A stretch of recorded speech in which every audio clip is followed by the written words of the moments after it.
I've always been a games player. That's been my passion, and I always wanted to turn my hobby of playing games into a business of making them.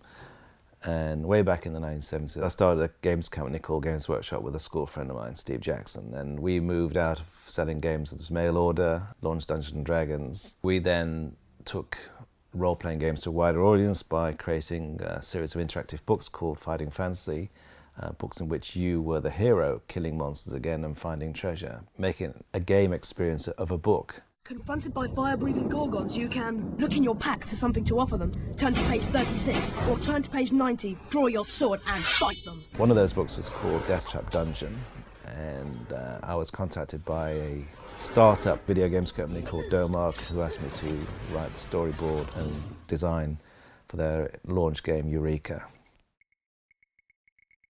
Eureka is great fun because I've been playing computer games but didn't know anything about how they were made, so I had to work with a team of programmers and artists in making Eureka, and seeing it was a completely different skill set, and especially one was an ethereal process with millions of lines of code, and I couldn't code, still can't code.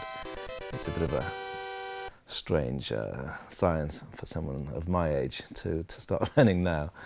Joined Domark when selling out of Games Workshop, and Domark metamorphosed into Eidos, and I became chairman of the new entity, which was floated on the London Stock Exchange, and then we acquired a studio that was developing Tomb Raider and launched Tomb Raider. So this whole boom in the console cycle I was very much part of and very much enjoyed, and realised what an amazing talent this industry is. You know, huge teams of artists and programmers and artificial intelligence programmers, 3D programmers, 2D programmers, all the art and animation and storyboarding and narrative and camera and lighting and physics and maths and the combination of art and science that goes into making a game. It's like making interactive cinema is it's just extraordinary, the skills required to do that.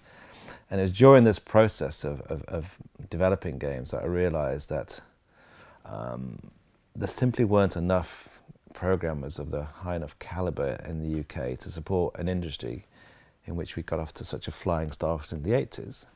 Now this was down to programming being taught in schools. The BBC Micro was a cornerstone of computing in schools. So it's not much to look at, but the beauty of it is you can get into programming so easily doing this. And in the home, everyone had a Speccy, an affordable, programmable computer, which costs not very much. And so we got off to a wonderful start, the early days in the UK of games such as Manic Miner and Populous, and then we went through the Tomb Raiders and Grand Theft Autos, and more recently Moshi Monsters and RuneScape and other great successes, but it could have been so much more. I was asked to chair the Skill Sets Video Game Skills Council. Looked at all the universities which had games in their title and found that for most part they were not fit for purpose. They offered soft skills, the culture of games, the role of games in society, and a little bit about design, but they weren't teaching what we needed, which was the hard skills necessary to make the games, computer science, coding, art and animation. And they were doing students a great disservice because they thought they're going to come out of these courses and immediately get jobs. They weren't, because you're effectively having to be retrained. And of the 144 cases that were listed, Skillset only accredited 10 of them as being fit for purpose. So I talked at length to Ed Vaizey, the culture minister here in the UK, about this problem, and he invited me and Alex Hope from Double Negative to write a review about the situation, and that review was called Next Gen. In a digital age, schools and universities are failing the creative industry. Next Gen was a review with the main recommendation to have computer science on the school's national curriculum as essential discipline, plus 19 other recommendations for government, industry and education. And whilst it got received well within our industries, it didn't really make national headlines until Eric Schmidt, chairman of Google, referenced Next Gen in his Matt Taggart lecture. I was flabbergasted to learn that today computer science is not even taught as standard in UK schools. Now, your IT curriculum, by the way, focuses on teaching how to use software, but it doesn't teach people how it's made. This risks throwing away your great computing heritage. And of course, if Eric said it, it must be true. And a month later, the Prime Minister echoed his words in his speech at Tech City, and we were suddenly invited in to discuss computer science. And NextGen had highlighted not just the problem in universities, but the cause that led to the lack of computer science being taught in higher education and further education. That being the ICT as currently taught was largely a strange hybrid of office skills. Kids were learning at school Word, PowerPoint and Excel. They were learning how to use technology, but were given no insight how to create their own technology. We were in effect teaching them how to read, but not how to write. We were making digital consumers, but not digital creators. Now, the UK happens to be pretty good at creativity. Look at our film, our fashion, our music, our design, our advertising, and of course our games. And we're very good at high technology. Yet against all odds, we managed to put kids off learning about how to create technology, despite them running their lives through smartphones and social media.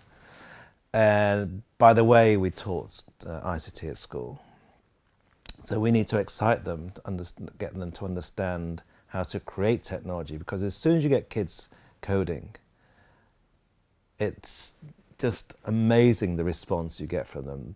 They've created something, they want to share something. You feel really special that that's your game being played by different people. I would like to make games for people to buy them all over the world. And so coding is at the heart of the world in which they're going to exist. They need to be taught skills for jobs that don't even exist today. But what I don't want it to be is just another dry fourth science. What they should be doing is having coursework assessed, have their code assessed, working cooperatively, bringing academia, the school environment closer to the work environment, something that's relevant and in context, fun, and something that through peer-to-peer learning. There's so many creative ways of learning together in school that teachers shouldn't be afraid to have children teach them effectively. They can be facilitators using the best online resources, where it's Code Academy, Khan Academy, all the informal clubs over here like Young Rewired and Code Club. They're amazing facilities to get kids excited. Games are a perfect example of collaboration of two skills, art and science. And it's not just about games, architecture. You need the visual aesthetics, so a building looks beautiful, but you also need the mathematics to make sure it doesn't fall down and kill you. So if you look around the whole world, whether it's designing a car or a plane or a smartphone device, it's that fusion of art and science. It's the STEAM agenda, it's not the STEM agenda. So science, technology, engineering and maths, of course, essential, but you have to have art as part of that, or a deep understanding, so that people can collaborate. Computational thinking, problem solving, games-based learning is going to be all part to having somebody who has a more deeper understanding of the problems that they need to solve in their real worlds. For me, an exam should, if at all, should not be this memory test. Question 1 for a computer science exam should not be who invented World Wide Web. Frankly, I couldn't care less. I can Google that and find out that in a second. It's whether they can write some code. Show me your code and I can give you a job.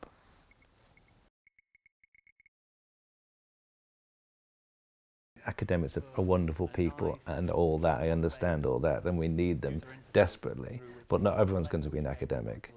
You have to, so for me, the place where children learn has to be brought closer to the place where they're going to work. So collaboration, as Ken Robinson says, it's not cheating, it's how the real world works. So let them learn together, let them work together. Don't judge them in isolation, because we're all different. So it's about working together with our own respective skills. I wasn't interested actually in going into the computer games industry eventually.